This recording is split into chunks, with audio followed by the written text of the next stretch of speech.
Welcome to the Slop Temple. We pray this video helps. In this video, I will explain how to do grid drawing self-portrait.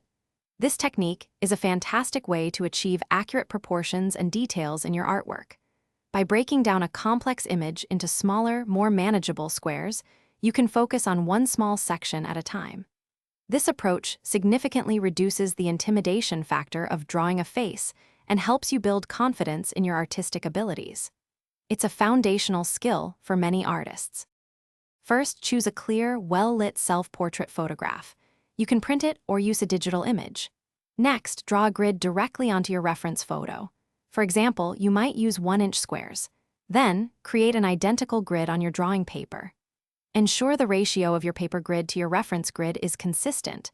For instance, if your reference is 5 by 7 inches, your paper might be 10 by 14 inches, doubling the size of each square. Now, the exciting part begins. Focus on one square at a time. Carefully observe the lines, shapes, and negative spaces within that single square on your reference photo. Then, transfer only what you see in that square to the corresponding square on your drawing paper. Don't worry about the overall picture yet, just concentrate on accuracy within each small section. This method ensures your proportions remain correct throughout the entire drawing process. After you've transferred all the major outlines, gently erase your grid lines. Use a kneaded eraser to avoid damaging your drawing. Now, you can begin to add the finer details, shading, and textures that will bring your self-portrait to life. Remember to step back frequently and view your work from a distance.